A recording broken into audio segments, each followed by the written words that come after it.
Bonjour à tous, une vidéo sur la dernière partie du cours d'intégration, à savoir les sommes de Riemann. Alors les sommes de Riemann, le rapport avec l'intégration, si vous vous souvenez ce qu'on a dit au tout début du chapitre, c'est que effectivement faire une intégrale, c'est comme essayer de faire une somme, mais une somme très très précise pour connaître l'aire sous la courbe d'une fonction, entre la courbe et l'axe des axes. Et bien les sommes de Riemann, ça va réaliser exactement ça. Euh, Et ça va nous permettre, en étant de plus en plus précis, d'avoir une méthode de calcul d'intégrale sans calculer des primitives, juste en calculant des sommes. Et on va voir que ça aura aussi un autre intérêt, ça nous permettra de calculer des sommes qu'on ne savait pas calculer avec les techniques habituelles en se ramenant au calcul d'une intégrale. Donc ça va être dans les deux sens. On va écrire une intégrale comme une somme très très précise, et soit une technique de calcul d'intégrale nous permettra de calculer des sommes, soit une technique de calcul de somme nous permettra de calculer des intégrales. Alors je vais commencer par vous expliquer le principe, euh, la volonté des sommes de Riemann. Donc Riemann, quand il a construit ces choses-là, en fait son but c'était vraiment de construire la notion d'intégration. Et il a abordé les choses de la manière suivante. Donc graphiquement, on a une courbe. À nouveau, je prends une fonction positive pour qu'on puisse vraiment interpréter l'intégrale de cette fonction comme l'aire entre l'axe des abscisses et la courbe représentative de cette fonction. Et donc l'intégrale, c'est la surface que j'ai grisée ici sur le dessin. Et pour calculer cette surface, on se dit que ce qui est facile à calculer, c'est des petites surfaces de largeur connue et de hauteur fixée, parce que ça va être des petits rectangles. Alors là, j'ai grisé une petite partie de l'intégrale. Vous allez me dire, ça c'est pas un rectangle, effectivement. Mais je vais approcher l'aire grisé par un rectangle qui aurait une certaine largeur et pour hauteur f de x. Donc là, la partie assurée va avoir pour r f de x fois la largeur, que j'ai pas, à laquelle j'ai pas donné de nom pour l'instant. Et le but du jeu, c'est en fait de recouvrir toute l'aire qu'on recherche par des petits rectangles qui ressemblent à ça. Donc là, chaque petit rectangle que j'ai assuré, il a une largeur donnée, c'est, je sais plus combien j'ai fait de subdivisions, une dizaine je crois. Donc l'aire c'est euh, la largeur, un dixième de l'intervalle total, fois la hauteur. Donc au premier point c'est un f de 0 là sur mon dessin. Au deuxième point ça va être f de l'abscisse en question, etc. Et vous voyez déjà que la surface assurée, ça a l'air d'être une assez bonne approximation de la surface sous la courbe, parce que effectivement, il y a des trucs que je rate ici. Donc ça, je ne le compte pas. Mais en contrepartie, il y a des trucs que je compte en trop ici. Donc, c'est pas exact, hein, mais on peut très bien s'imaginer que l'aire de sous la courbe va être à peu près égale à la somme des aires des petits rectangles que j'ai assurés. Et pour calculer ces rectangles-là, l'aire de ces rectangles, il suffit de connaître les points, les valeurs de la fonction au point où ils trouvent leur ancrage, qui leur donne leur hauteur. Voilà, donc ça c'est exactement ça le principe, c'est d'imaginer que l'aire sous la courbe va être suffisamment bien approchée par une aire sous des petits rectangles qu'on va caler le long de la courbe. Alors évidemment, on peut calculer ça explicitement.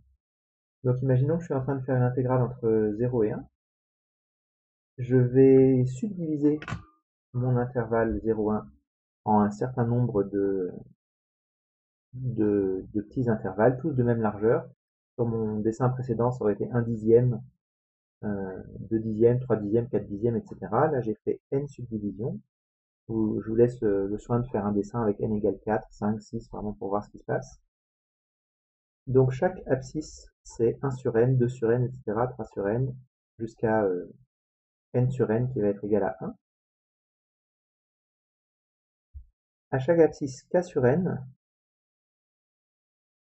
j'ai l'ordonnée qui correspond, c'est l'image de k sur n par la fonction.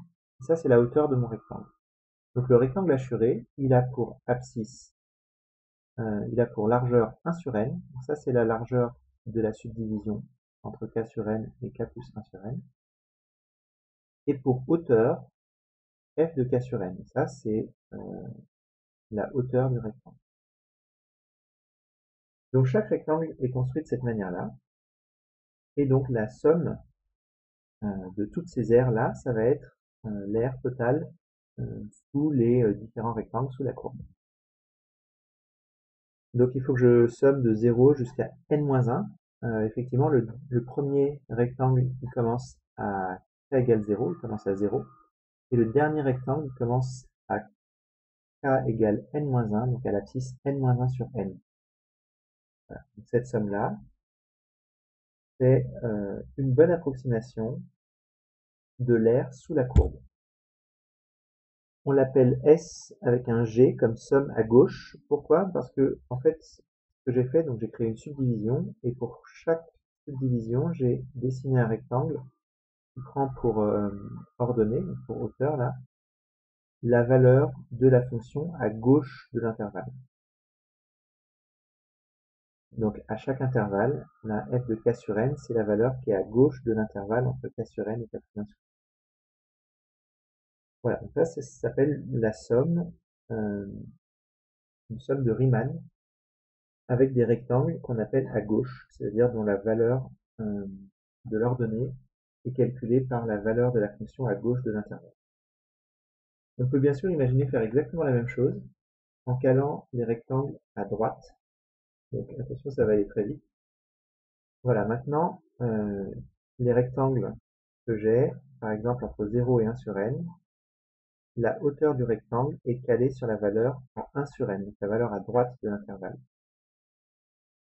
F de k sur n donne la hauteur du rectangle entre k-1 sur n et k sur n.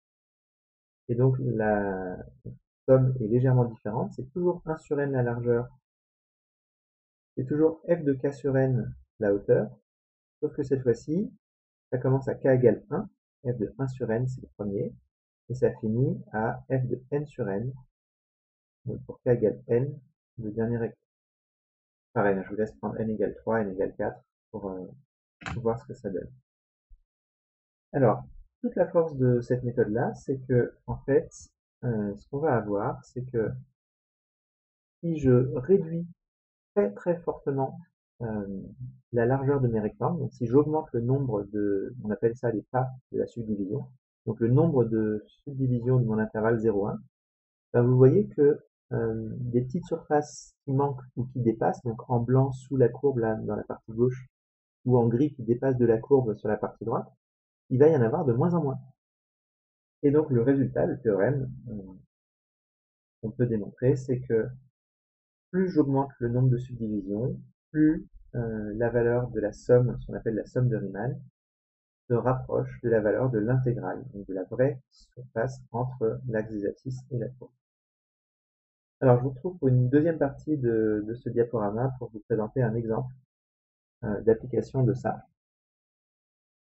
Et on va voir comment ça marche.